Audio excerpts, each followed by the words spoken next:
Hi everybody, welcome to the Film Fan Club. Sam Carrico here with another Halloween recommendation for you, albeit this time it's a little bit more loosely connected to the holiday, but I still think it counts. Let's talk about Little Shop of Horrors.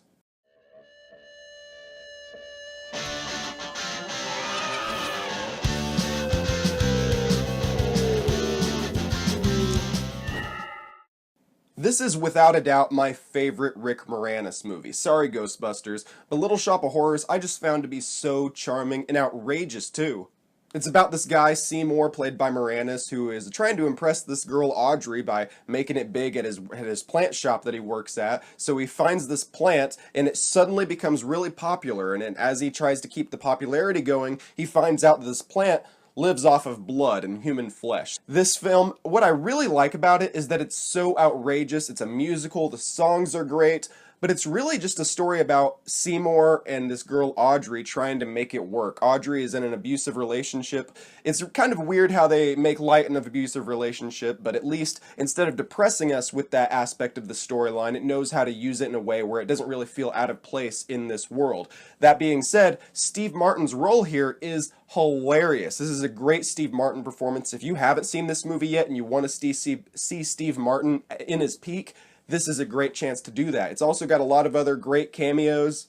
John Candy and Jim Belushi make appearances as well, but this is definitely Rick Moranis' movie. And like I said before, it's my favorite one yet. His character of Seymour is just so innocent and he's not trying to hurt anybody, but he just wants to impress the love of his life, Audrey, and he wants to take care of her. And he's also trying to figure out how to kind of get what he wants using this plant, but not let the plant take control of his life. And this film's also kind of a good metaphor. Like I said, it's good because it takes this relationship and then wraps, the story of his relationship with Audrey and just wraps it around this zany plot of this giant plant that's growing out of control and eating people, but also it takes the idea of something. Have you ever been in, it's obviously not with a giant plant, but where just something, you have a situation that, it's helping you in one way, but it's also going out of control in another way, and you're trying to balance the different aspects of your life without it falling apart.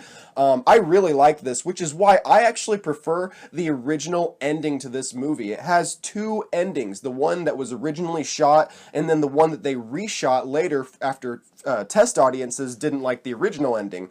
I'm actually the weird one. I prefer the original ending because I think it kind of shows how Seymour is succumbed to this crazy situation that eventually goes out of control.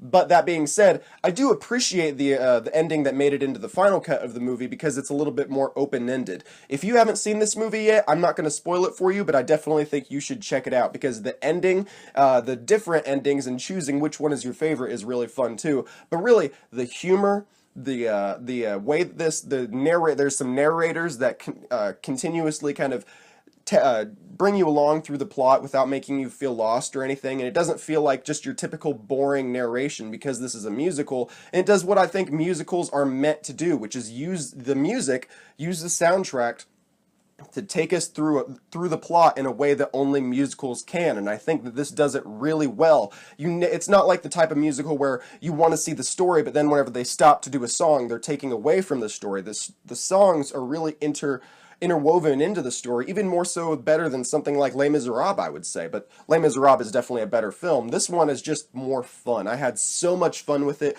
I think you will too. It's not a perfect movie. It's more just like an outrageous fun time.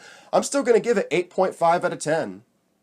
Well, thanks for checking this video out, guys. If you liked it, make sure you subscribe to this YouTube channel for more content like this. Yeah, I know that Little Shop isn't really that Halloween related, but horror is in the title. I mean, it's about as Halloweeny as Rocky Horror Picture Show.